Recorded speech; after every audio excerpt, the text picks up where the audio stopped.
Hi, today we're going to make a miniature, well maybe not a miniature, but a smaller pot holder.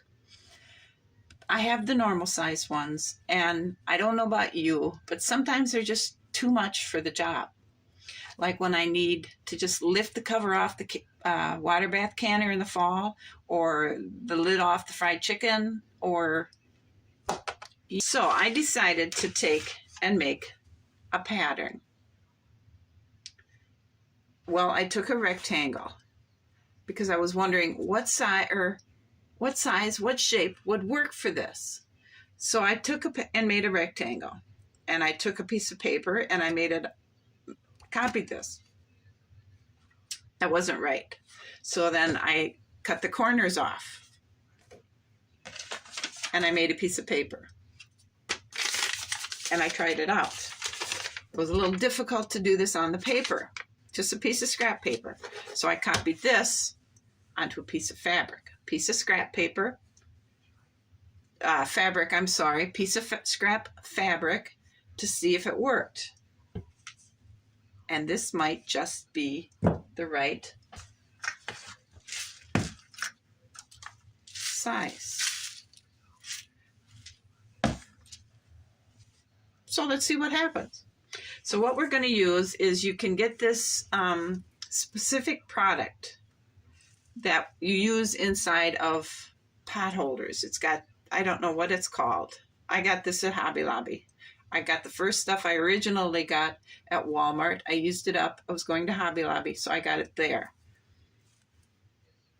I don't really care for it because it's stiff. So in adding to that, I'm going to use this Wrap and Zap stuff. I absolutely love it. It's soft. It's pliable.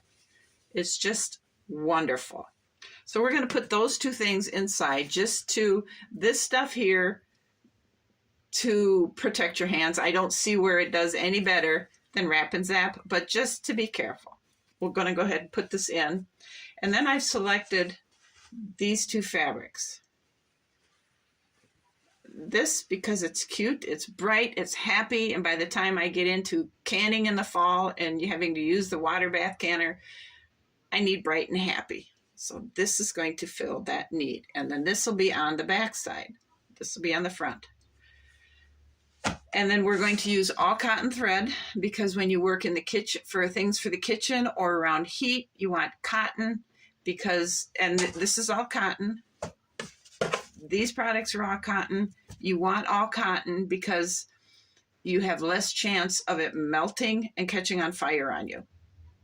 So just a little thing to remember. Anytime you use a fabric in the kitchen, if at all possible, make sure it's 100% cotton. So with that all, our supplies are laid out, our pattern is selected, and I'll put the size measurements as best as I can in the video description below. We have our visual fabric prototype, so we know how it should be responding. So let's get cutting this stuff out and let's get sewing. Should we? Let's get started. I have everything cut out and I have it all pinned together. And I really don't like this other stuff in there because it's going to make it really thick and stiff. But let's just go ahead and do this. We're going to sew it about a 1/4 of an inch from the edge, and we're going to have to leave a turning space, maybe one of these long edges down there. So let's go ahead and get started. We want to back stitch when we first start sewing to hold the seam, so when we turn it, it's got a little extra strength on that seam. It won't pull apart.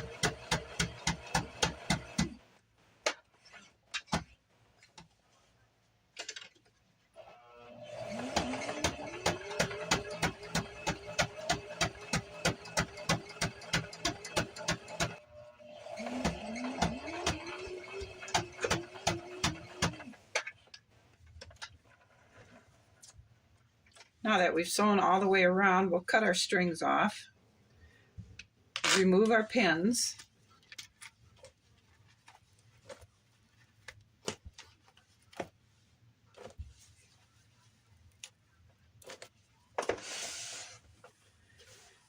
And we have something that looks like that. The next step we're going to want to do is cut each of these corners off just to take off some of that bulk in the corner when you turn it inside out. Otherwise it gets really thick there and it'll be really hard to sew around. And it's just an unnecessary thing to have in your pot holder.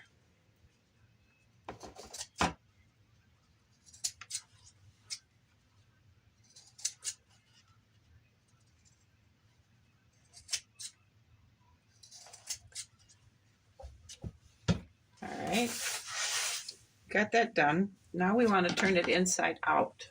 We've clipped everything that's got a corner on it. We've clipped a little bit of this extra stuff off just to keep the bulk down.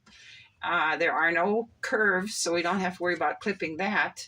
So it should lie flat if we can get it turned inside out. And this is usually the hardest part to do because there's so much bulk and it's got to come through that little bitty opening you left.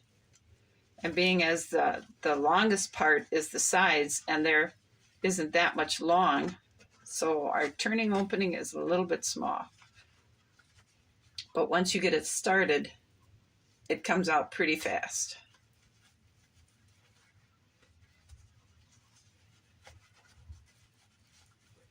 Okay, then we find our corners and we push them out.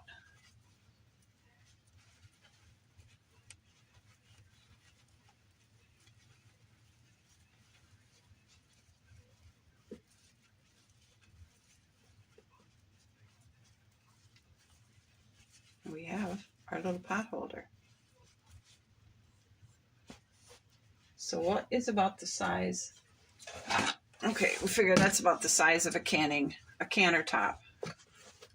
I think that might work just fine. So instead of having a big pot holder laying all over, we'll have this little bit. Now we're not done yet. We need to take a stick pin or something sharp and work these corners on the seams so it comes out. And for some reason, I don't know why we have a little pucker there, but see, it just came out. So this one is kind of a goofy shape. So there's got to be a reason. There it is. You just got to work your corners so they get the shape and the appearance of a corner. Because if they're not coming out, then something's preventing them from doing that.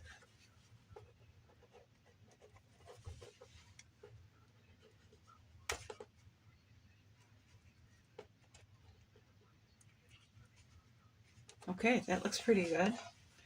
So what I'm going to do now is push my fingers down in here and just push these seams out just to make sure. See, I'm pushing on the inside just to make sure everything is pushed out.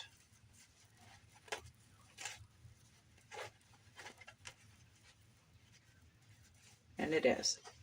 And what I'll do now is I'll pin it because we want to sew around this, again, about 1/4 inch all the way around it, so it forces it to lay flat. It won't shift on you. And I don't just sew it, I pin it down because I don't trust it not to end up sewn like that. I want it sewn like that. There are certain things I'm just not willing to compromise on, and this top stitching has to be done right. I want the edges lined up like they're supposed to be.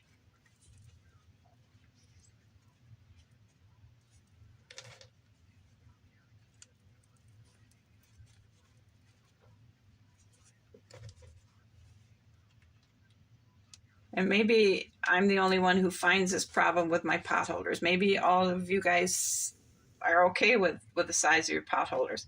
I just find that sometimes it's more pot holder than I need. So today what I decided I was going to do something about it. Because when gardening time comes around and harvesting time starts coming around, I don't want to be messing around with this.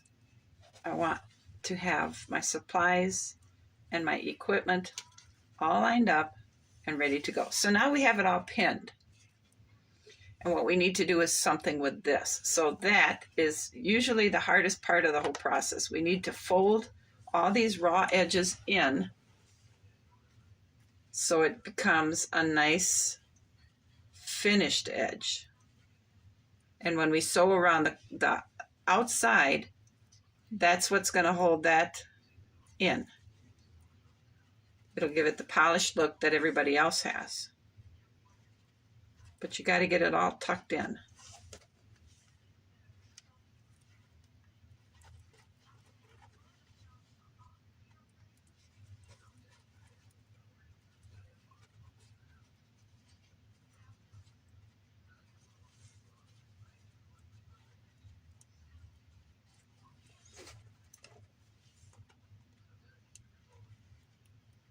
Okay, it's going to look like that. And because that's so rough, I'm going to start sewing there first. And for this one, I like to get just as close as I can to the edge of that fabric because it's got to capture all those loose edges in there.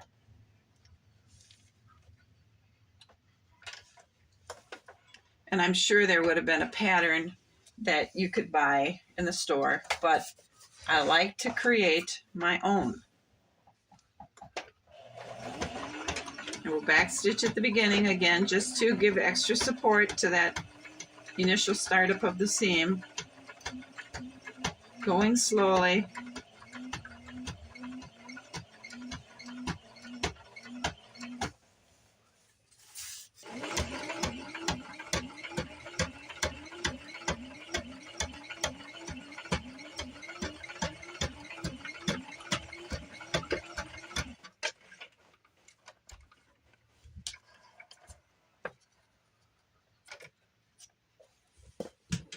So let's go ahead and take our stick pins out now and see what we've got.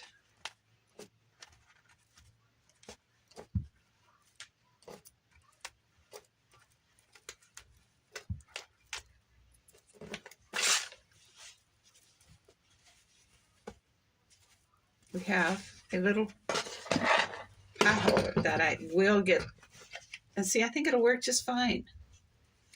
Because this is about as wide as a bath canner lid cover is. You pick it up. I think it'll work just fine.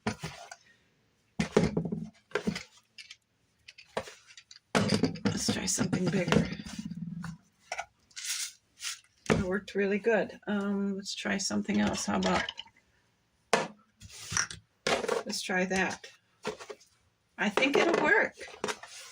And if it doesn't, then I've got a cute little coaster, so to speak, for the butter dish. Or what else would be in that shape? I don't know. Cute little thing for the salt and pepper shaker to sit on. But I think it'll work for what I want it to work. Super fast project. It went smooth. No problems. Just remember that whatever you put for your cloth in the kitchen has to be cotton. So, I'm eager to try out my new potholder. There's no stitching across it needed because it's small enough. It'll hold everything in place where it wants to. It's stitched inside and outside on the edges, so that's going to stay. It's not going anywhere.